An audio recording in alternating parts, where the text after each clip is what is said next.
ಇದೇ ಸಣ್ಣ ಕೆರೆಯಲ್ಲೇನೆ 5 ದಿನಕ್ಕೊಂದು ಸಾರಿ.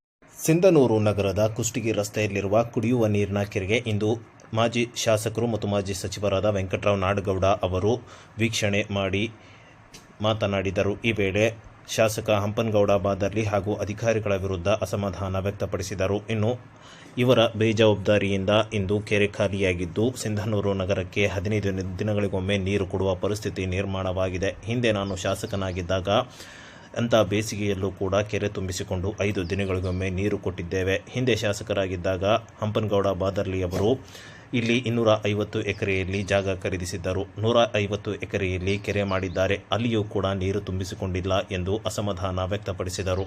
ಆ ಕೆರೆಯನ್ನು ಸಂಪೂರ್ಣ ತುಂಬಿಸಿಕೊಳ್ಳಾರದೆ ಅವರ ಬೇಕಾಳಜಿಯಿಂದ ಇವತ್ತು ನೀರಿನ ತೊಂದರೆಯಾಗಿ 15 ದಿನ, 18 ದಿನ, 20 ದಿನಕ್ಕೊಂದು ಸಾರಿ ಸಿಂಧನೂರು ನಗರದಲ್ಲಿ ವಾರ್ಡ್ಗಳಿಗೆ ನೀರು ಹೋಗ್ತಾ ಇದೆ.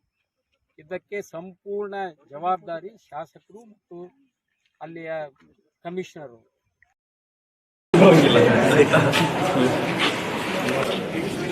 ಈಶಾನ್ಯ ಪದವೀಧರ ಕ್ಷೇತ್ರದ ಚುನಾವಣೆ ಹಿನ್ನೆಲೆಯಲ್ಲಿ ಇಂದು ಬೆಳಗ್ಗೆ 8 ಗಂಟೆಯಿಂದಲೂ ಕೂಡ ರಾಯಚೂರು ಜಿಲ್ಲೆಯಾದ್ಯಂತ ಮತದಾನ ಆರಂಭವಾಗಿದ್ದು ಜಿಲ್ಲೆಯಾದ್ಯಂತ ಶಾಂತಿಯುತವಾಗಿ ಮತದಾನವಾಗಿದೆ. ಬೆಳಗಿನ 2 ಗಂಟೆಗಳ ಕಾಲ ಮಳೆ ಇರುವ ಹಿನ್ನೆಲೆಯಲ್ಲಿ ಮಂದಗತಿಯ ಮತದಾನವಾಗಿತ್ತು. ತದನಂತರ 10 ಗಂಟೆಯಿಂದ ಉತ್ತಮವಾಗಿ ಮತದಾನವಾಗುತ್ತಿದ್ದು ಎಲ್ಲ ಪದವೀಧರರು ಕೂಡ ಕ್ಯೂನಲ್ಲಿ ನಿಂತು ಮತ ಹಾಕುತ್ತಿದ್ದಾರೆ ಮತ್ತು ಜಿಲ್ಲೆಯಾದ್ಯಂತ ಕೂಡ ಯಾವುದೇ ಗೊಂದಲಗಳಿಲ್ಲದೆ ಮತದಾನ ನಡೆಯುತ್ತಿದೆ ಎಂದು ಜಿಲ್ಲಾಧಿಕಾರಿಗಳಾದ ಎಲ್ ಚಂದ್ರಶೇಖರ್ ನಾಯಕ್ ಅವರು ಹೇಳಿದರು.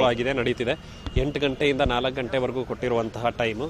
ಬೆಳಗಿನ ಜಾವ ಸ್ವಲ್ಪ ಮಳೆ ಇದ್ದಿದ್ದರಿಂದ 8 ಗಂಟೆಯಿಂದ 10 ಗಂಟೆಗೆ ಸ್ವಲ್ಪ ಮತದಾನದ ಪ್ರಮಾಣ ಕಡಿಮೆ ಆಗಿತ್ತು.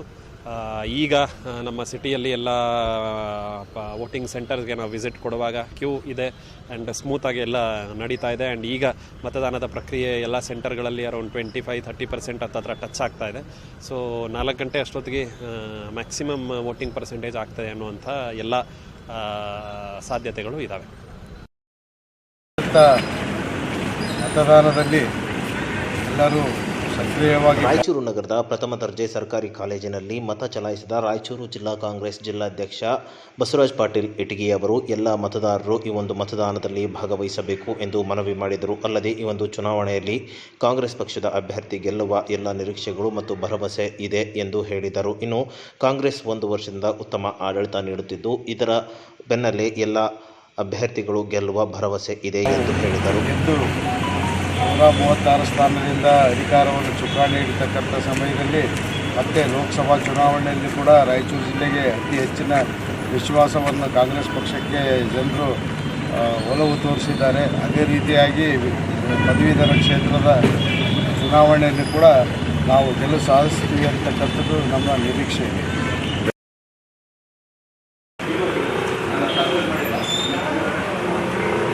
ಈಶಾನ್ಯ ಪದವೀಧರ ಕ್ಷೇತ್ರದ ಚುನಾವಣೆ ಹಿನ್ನೆಲೆಯಲ್ಲಿ ಇಂದು ಮತದಾನ ಪ್ರಕ್ರಿಯೆ ನಡೆಯಿತು.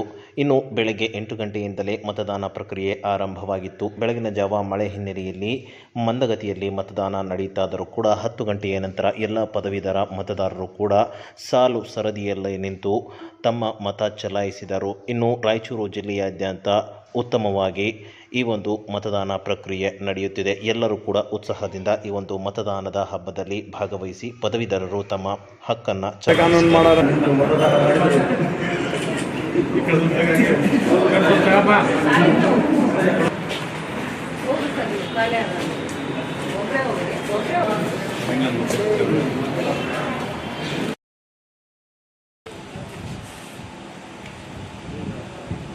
ರಾಯಚೂರು ಲೋಕಸಭಾ ಕ್ಷೇತ್ರದ ಚುನಾವಣೆಯ ಮತ ಎಣಿಕೆ ಪ್ರಕ್ರಿಯೆ ನಾಳೆ ನಡೆಯಲಿದ್ದು ಈ ಒಂದು ಮತ ಎಣಿಕೆಗೆ ಈಗಾಗಲೇ ಜಿಲ್ಲಾಡಳಿತ ಸಕಲ ಸಿದ್ಧತೆಗಳನ್ನು ಮಾಡಿಕೊಂಡಿದೆ. ಇನ್ನು ಚುನಾವಣೆ ಸಾಮಾನ್ಯ ವೀಕ್ಷಕ ಅಜಯ್ ಪ್ರಕಾಶ್, ಜಿಲ್ಲಾಧಿಕಾರಿ ಎಲ್ ಚಂದ್ರಶೇಖರ್ ನಾಯಕ್ ಹಾಗೂ ಜಿಲ್ಲಾ ಪೊಲೀಸ್ ವರಿಷ್ಠಾಧಿಕಾರಿ ನಿಖಿಲ್ ಬಿ ಅವರು ಅಂತಿಮ ಸಿದ್ಧತೆಗಳ ಕುರಿತು ಪರಿಶೀಲನೆ ನಡೆಸಿದರು. ಇನ್ನು ಈ ಒಂದು ಎಣಿಕೆ ಕಾರ್ಯ ನಗರದ SRPS ಮತ್ತು LVD ಕಾಲೇಜಿನಲ್ಲಿ ನಡೆಯಲಿದ್ದು ಮತ ಎಣಿಕೆ ಕೇಂದ್ರಗಳು ಭದ್ರತಾ ಕೊಠಡಿಗಳನ್ನು ವೀಕ್ಷಿಸಿ ಮತ ಎಣಿಕೆಗೆ ಬೇಕಾದ ಎಲ್ಲ ಸಿದ್ಧತೆಗಳನ್ನು ಮಾಡಿಕೊಳ್ಳುವಂತೆ ಸಂಬಂಧಪಟ್ಟ ಅಧಿಕಾರಿಗಳಿಗೆ ಸೂಚಿಸಿದರು. Yes, sir.